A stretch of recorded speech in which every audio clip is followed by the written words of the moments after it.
Bonsoir à tous les amis, voici l'éclairage de nuit. On va voir ensemble un petit peu de nuit ce que donne cette nouvelle BMW série 1.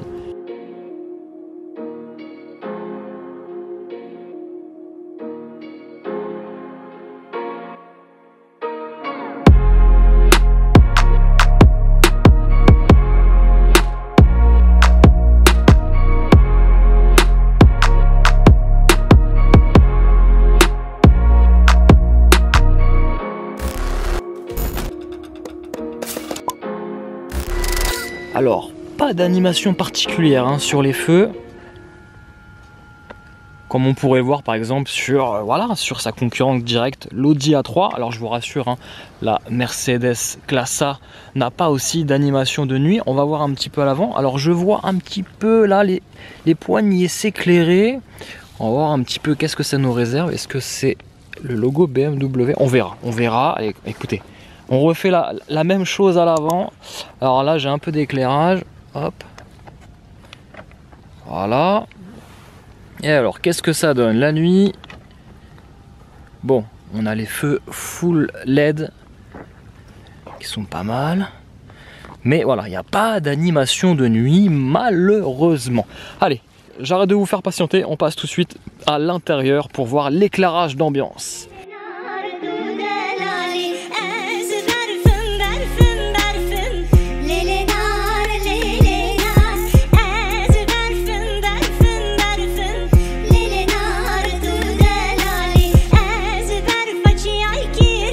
Alors déjà, avant même d'ouvrir, regardez, on voit un petit peu déjà les petits traits lumineux.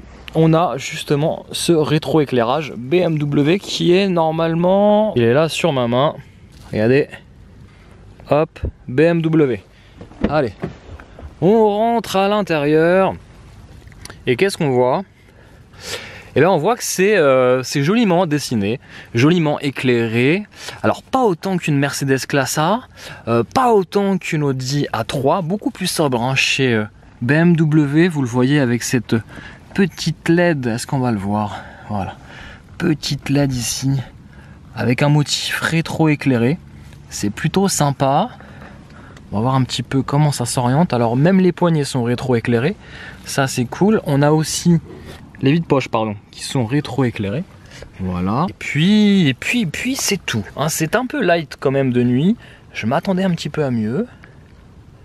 Mais écoutez, là on a le seuil de porte qui n'est pas rétro-éclairé. Et là d'ailleurs, j'ai maintenant une dalle tactile. Entièrement tactile. Ça c'est plutôt sympa. On m'accueille avec un petit message de bienvenue, ça c'est cool. Et ben écoutez, je vais démarrer un petit peu, hop, le moteur. Les lumières d'accueil s'estompent. Bon, à l'intérieur, vous avez compris, déjà c'est cool, on a déjà un éclairage d'ambiance. Bon, on est quand même en 2021, c'était à minima ce qu'on pouvait attendre de cette nouvelle série 1. Alors vous le voyez à l'arrière. Hop, mise au point, voilà. À l'arrière, c'est à peu près la même signature. Voilà, mais c'est pas non plus bling bling comme une Mercedes Classe A ou moins travaillé peut-être que sur une Audi A3. Là, ça, je dois vous l'avouer, la série 1, elle est un cran en dessous. Mais ça reste léger et je sais que vous êtes nombreux à aimer aussi le côté un peu classe de tout ça. Donc ça, c'est plutôt sympa. Donc on a aussi une petite lumière ici de gobelet, donc un porte-gobelet, pardon, je trouve plus mes mots ce soir, je suis désolé. Sur la planche de bord, on a ce petit luminaire qui sort un petit peu du tableau de bord comme ça, donc il y a un vrai travail de fait, on va dire, sur le motif. Après, c'est vrai qu'on reste un peu sur notre fin quelque part sur l'éclairage. Je sais que chez Audi, vous avez des linéaires comme ça, et puis une espèce d'éclairage de surface en plus avec deux niveaux de paramétrage sur les couleurs. Bon, ici, c'est pas vraiment le cas. Ce qui est pas mal, c'est que la BMW s'est mis à la page. Donc là, on est en mode sport. Si je me mets en mode éco, vous avez l'affichage qui change un petit peu. Voilà. Et puis en mode confort. Ah, ça, c'était le mode confort. Le mode sport, ouais. Ouais, c'est un petit peu léger. Par contre, ce que j'aime bien, c'est cet écran. je trouve qu'il est vachement bien intégré. C'est ce que je disais dans mon essai, c'est qu'il est, on va dire, bien intégré dans cette planche de bord. Voilà, je trouve bien intégré. Et puis il y a toujours ce profil de tableau de bord qui est orienté vers le conducteur, ça c'est cool aussi. Et puis on retrouve un petit peu les anciennes commandes classiques orange sur les BMW. J'en ai connu des BMW, elles ont toutes le même positionnement orange, avec à l'ancienne avant il y avait ce lecteur CD, bon il n'y est plus, mais vous avez ces petites touches de rappel ici, puis le petit volume, le bouton de volume de réglage ici à gauche. Ça n'a presque pas changé, et donc ça c'est un petit clin d'œil quand même aux anciennes BMW, ça j'aime bien. Et puis voilà. Alors au niveau du volant, on est sur un Volo Sport, pas rétro-éclairé, on est encore en 2021, peut-être qu'en 2031 on aura un logo BMW rétro-éclairé, enfin on sera vraiment dans le futur, un turfu, comme vous pouvez le dire. Et donc voilà. Au niveau... Ah si, j'ai même une petite lumière ici. Oh, c'est que des petites pointes de détail. La lumière s'affiche progressivement. Bon, j'ai pas besoin vraiment d'allumer la lumière puisque j'ai déjà l'éclairage du parking qui illumine l'intérieur. On va profiter de cet éclairage pour vous faire voir, même si c'est pas un essai de nuit les amis, ces jolis sièges sport avec le petit badge M Motorsport et les surpiqûres bleues, mais ça vous le voyez pas, on le verra vraiment en complément dans la vidéo complète, un d'essai de nuit. Ça c'est plutôt sympa. Et voilà, et puis je vais vous proposer de faire un petit tour avec moi, mais juste avant je vais quand même naviguer un petit peu dans les menus. Non mais je vais quand même vous faire voir un petit peu comment on paramètre les couleurs. C'est assez simple, c'est super simple, j'ai envie de vous dire. Même ma mère pourrait le faire. Je trouve que l'ergonomie au premier niveau il est assez simple, pas besoin là, en 2 clics j'ai atteint déjà le paramétrage des couleurs. Alors vous allez voir qu'il n'y en a pas beaucoup. Alors j'ai soit la possibilité de mettre l'éclairage d'ambiance ou de le désactiver, mais voilà, quand vous me dites oui on voit trop, c'est trop lumineux, bah voilà, sinon vous avez vraiment cette option là. Donc ça c'est plutôt pas mal pour ceux qui veulent pas cette option. Alors il faut savoir que quand même, hein, c'est dommage, mais le kit d'éclairage d'ambiance il est quand même dispo sur cette finition M Sport de série, donc ça serait dommage de s'en priver. Vous pouvez aussi cette option de réduire en fait la lumière durant vos trajets sur autoroute ou de nuit par exemple. Mais là l'idée de cette vidéo, ça serait dommage de s'en priver. On peut régler la luminosité simplement, l'écran est super réactif je trouve. Et puis ce que vous attendez c'est les couleurs. Et là, voilà, je vais pas vous mentir, je suis un petit peu déçu. Je pensais vraiment avoir des couleurs paramétrables à l'infini comme chez Audi, comme chez Mercedes, et finalement on en a 1, 2, 3, 4, 5, 6, seulement 6 couleurs paramétrables juste sur un seul niveau. Donc ça c'est un petit peu dommage. Je vais essayer de faire toutes les couleurs du coup avec vous, parce que du coup ça va être assez simple, rapide, efficace. Un petit rouge si vous êtes un peu énervé. Couleur blanc, alors ça je vois pas trop l'intérêt, quoique ça fait un petit peu classe. Limite c'est la seule lumière qui apporte encore plus d'éclairage à l'intérieur. Mais le blanc est assez neutre, donc bon, pas vraiment d'intérêt. Le bleu c'est ce que j'aime aussi, c'est cette couleur un petit peu de nuit qui ressort bien, qui vous décontracte un peu. Vous avez le vert pour les superstitieux. Bon, voilà. Dites ce que vous en pensez, mais bon. C'est pas la grande folie. Et puis, pour mesdames, couleur lilas. Voilà. Bon, écoutez, hein, on n'aime pas les couleurs. Les goûts, les couleurs, pardon. C'est une grande histoire de débat, hein, je le vois dans les commentaires. On va remettre en bleu, je trouve c'est pas mal. Et puis on va faire le tour ensemble un petit peu de nuit, commenter qu'est-ce que je préfère, qu'est-ce que j'aime pas sur cette BM série 1, et puis la petite comparaison avec les concurrents, surtout de nuit. Voilà les amis, alors encore une fois, je vous le dis, c'est pas un essai de nuit, c'est juste une découverte de l'éclairage d'ambiance, surtout intérieur. Alors à l'extérieur on a vu qu'il n'y avait pas d'animation, d'ailleurs je vais essayer de refaire la même chose mais de vue de l'intérieur pour voir s'il y a quand même une animation. Alors attendez, le bouton start and stop, hop, voilà, ok. Alors je vais régler juste mon siège qui n'est pas électrique. Alors j'appuie start engine. Ouais, non il n'y a pas d'éclairage. Il n'y a pas d'animation pardon sur les feux avant. Alors c'est des projecteurs full LED, hein. C'est pas des lasers, mais c'est déjà pas mal, ça éclaire déjà très très bien. Est-ce qu'il y a le rappel du logo? Alors attends, oui voilà, c'est ça que je voulais voir, c'est que là on voit le petit logo BMW qui s'estompe, qui se fond dans la masse. Et est-ce que côté passager on a aussi... Alors là non. Alors ça c'est fou, c'est que côté passager on n'a pas l'hologramme qui s'affiche sur le sol. C'est uniquement une attention portée pour son conducteur.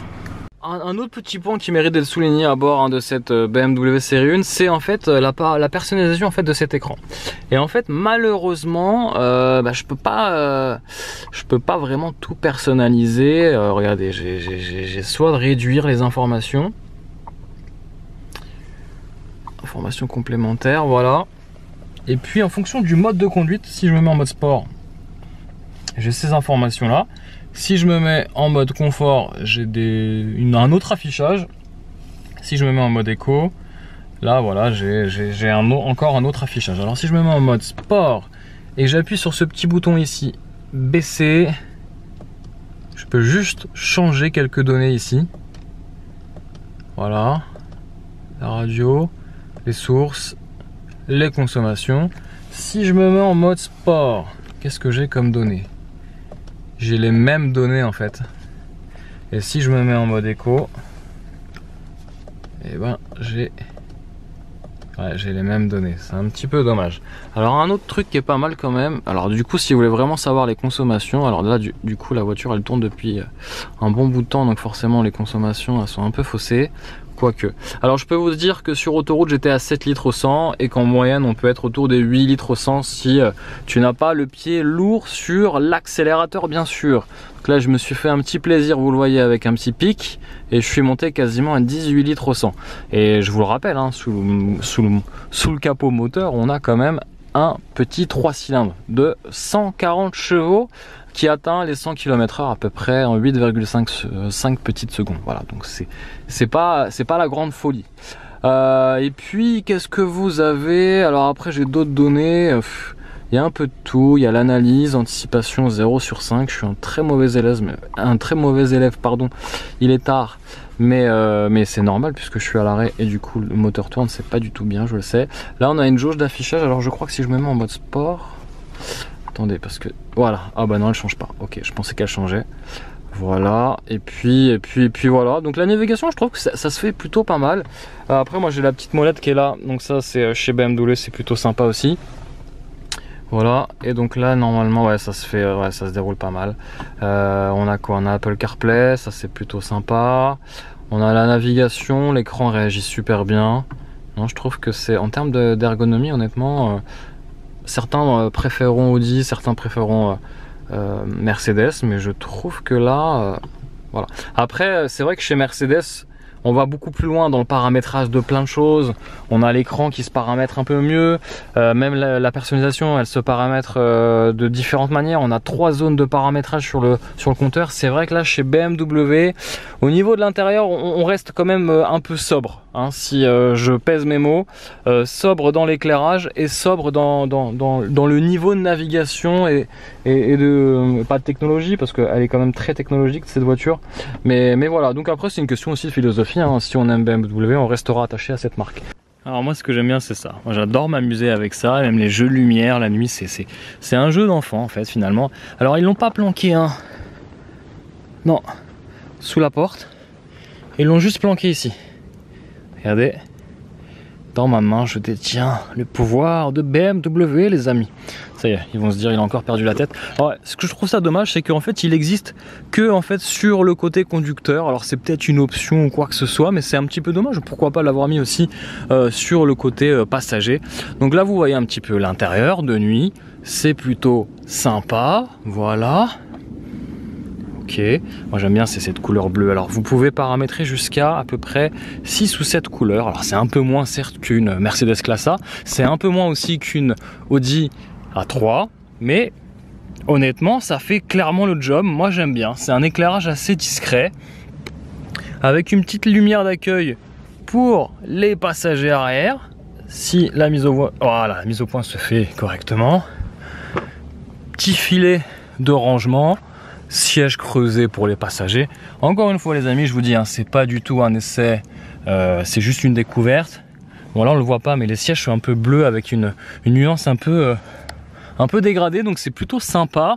Bon à l'arrière c'est pas non plus un monospace, hein, je vous le dis tout de suite, mais en tout cas de nuit, bah c'est pas mal du tout. Et alors les passagers à l'arrière verront cela. Petite ambiance sympathique. Alors ça y est, je viens de faire le plein. On m'annonce une autonomie à peu près de, vous le voyez,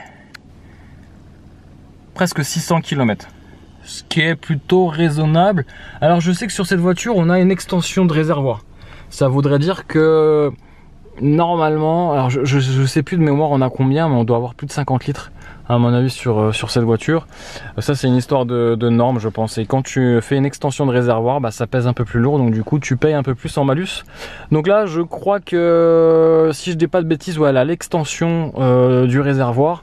Si t'as pas l'extension, forcément tu feras un peu moins, donc je pense que si t'as pas l'extension réservoir, tu feras un peu moins ouais, tu seras peut-être autour des 500 km je pense. Voilà, ça reste une essence, on n'est pas sur un diesel les amis, donc forcément ça peut en choquer certains, mais c'est bienvenue dans 2021, l'ère du temps, des moteurs 3 cylindres, tout ça. Les amis, il est très important de vous dire que je dois remercier vraiment du fond du cœur la société de location qui m'a prêté cette jolie BMW série 1 comme Ngo. Je vous mets un petit peu son Insta. C'est une société de location de voitures sur Paris. Alors ils louent des voitures plutôt premium, hein, type BMW série 1, Mercedes CLA, ou aussi la toute dernière Golf 8 Airline avec une très belle configuration, hein. Je vous les mets tout de suite en incrustation image. Je vous garantis que c'est vraiment pas mal. Donc voilà, pour les petits curieux, n'hésitez pas à faire un tour sur leur Instagram et bientôt sur leur site, puisqu'ils vont ouvrir un site. Donc c'est vraiment sympa, c'est cool, et puis ça change un petit peu des autres loueurs. Donc n'hésitez pas à faire un petit tour. En tout cas moi je les remercie du fond du cœur, parce que c'est grâce à eux que j'ai pu tester, on va dire, ma première BMW depuis 3-4 ans. Voilà, donc ça c'est cool, et j'espère que s'ils ont d'autres voitures, n'hésitez pas les gars à me faire profiter en exclusivité un petit peu vos petites trouvailles et ce que vous avez du coup en parc de location. Voilà, donc merci comme Ngo. Et moi je vous dis surtout à très vite pour de nombreuses aventures de jour comme de nuit, bien sûr, vous me connaissez, à bord de n'importe quelle voiture qui fait vraiment qui joue le jeu, hein, qui joue le jeu de l'ambiance de nuit, petite boîte de nuit. Malheureusement je peux pas mettre la musique, mais c'est vrai que j'aurais bien aimé un petit peu m'ambiancer un peu plus, mais bon, avec les droits d'auteur sur YouTube on est tout de suite traqué. Les amis, j'arrête la discussion, je vous dis à très vite pour de nombreuses aventures sur Cars Passion. Ciao ciao.